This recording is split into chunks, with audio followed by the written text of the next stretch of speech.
నమస్తే, నేను Prem. Welcome to Khyati connects. ప్రభుత్వంపై తిరుగుబాటు మొదలైందా? బాబు అధికారం నచ్చడం లేదా? చిన్నబాబు పెత్తనం ఇష్టపడటం లేదా? అధికారంలోకి వచ్చిన 2 ఏళ్లలో డజనుకు పైగా ఎమ్మెల్యేలు సొంత పార్టీపై విమర్శలు. మొన్న కొలికిపూడి, నిన్న యార్లగడ్డ, బోండా, ఇవాళ వరదరాజులు. ఇలా వీరి తీరు చూస్తుంటే స్వపక్షంలోనే విపక్షంలా తయారయ్యారు.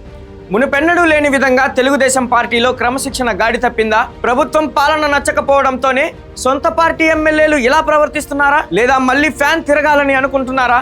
అసలు కూటమి ప్రభుత్వంలో ఏం జరుగుతుంది అనేది ఇవాల్టి పాయింట్ ఆఫ్ వ్యూలో చూద్దాం.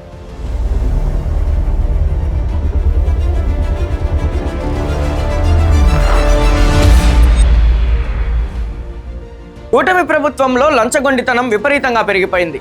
ఇది సాక్షాత్తు అధికార పార్టీకి చెందిన ఒక సీనియర్ ఎమ్మెల్యే నోటి నుంచి వచ్చిన మాట. ప్రొద్దుటూరు ఎమ్మెల్యే వరదరాజుల రెడ్డి చేసిన కామెంట్స్ ఇప్పుడు రాష్ట్ర వ్యాప్తంగా హాట్ టాపిక్ గా మారాయి. పలు ప్రభుత్వ శాఖల్లో లంచాలు ఇవ్వనిదే ఫైల్ కదలడం లేదని, కనీసం చిన్న పని కూడా జరగడం లేదని ఆయన కుండబద్దలు కొట్టారు. ఉద్యోగులు లంచాన్ని ఒక అక్రమ సంపాదనలా కాకుండా తమ హక్కుగా భావిస్తున్నారని ఆయన చేసిన వ్యాఖ్యలు బ్యూరోక్రసీపై తీవ్ర చర్చకు దారితీస్తున్నాయి. అంతేకాదు, వ్యవస్థలో దాదాపు 90% మంది ఉద్యోగులు లంచాలు తీసుకుంటున్నారని, ఇంత జరుగుతున్న అవినీతిని అరికట్టాల్సిన ఏసీబీ అధికారులు సైతం ఆ లంచాలకు అలవాటు పడిపోయారని సాక్షాత్తు అధికార పార్టీ ఎమ్మెల్యే ఆరోపించడం వ్యవస్థాగత వైఫల్యాన్ని వేలెత్తి చూపుతుంది. కేవలం ప్రభుత్వ ఆఫీసులకే పరిమితం కాలేదు వరదరాజుల రెడ్డి ఆగ్రహం.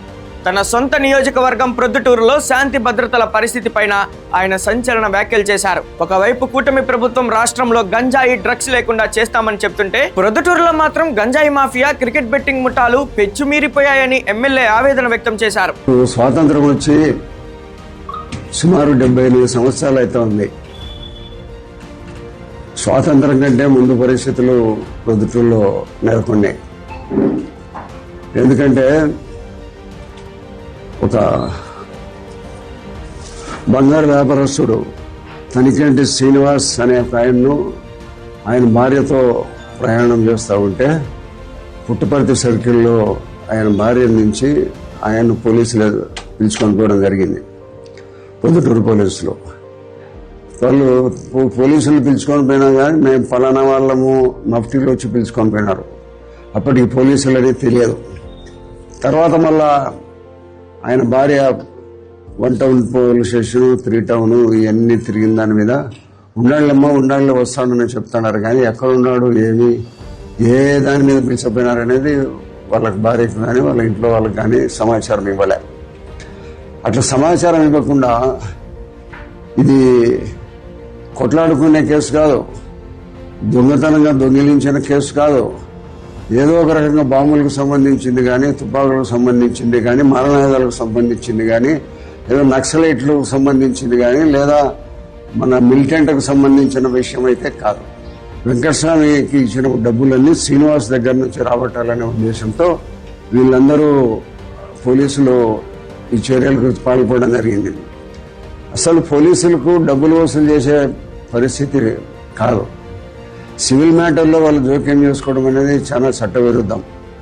సివిల్ మ్యాటర్లకు సంబంధించి వాళ్ళకు బాకీలు ఇవ్వాలా, వీళ్ళకు బాకీలు ఇవ్వాలా, వాళ్ళకు నువ్వు అనేది పెట్టి ఆ డబ్బు సుమారు 7 కోట్ల రూపాయల డబ్బులు వసూలు చేసి వీళ్ళ దగ్గర నుంచి వాళ్ళు ఎవరు ఏ ఉన్నతాధికారి మాట్లాడేమో తెలియదు. కానీ ప్రొద్దుటూరు పోలీసులు మాత్రము దాదాపు 7 కోట్ల రూపాయల డబ్బులు వసూలు చేసి ఈ వెంకటస్వామి దగ్గర నుంచి, మరి అదే మాదిరిగా ఈ వెంకటస్వామి దగ్గర ఏం లేదు కాబట్టి వాళ్ళన్న తనికంటి శ్రీనివాస్ దగ్గర నుంచి అసలు దీని అర్థం ఏంటి?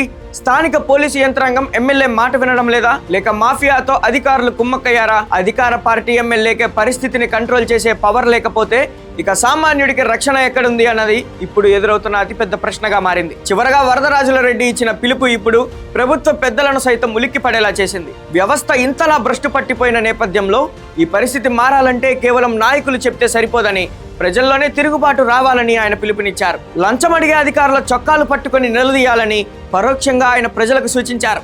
సొంత పార్టీ అధికారంలో ఉన్నప్పుడు ఆ ప్రభుత్వ అధికారులపై ప్రజలు తిరగబడాలని ఒక ఎమ్మెల్యే చెప్పడం ఏపీ రాజకీయాల్లో నా భూతో నా భవిష్యత్ అన్నట్లుగా ఉంది.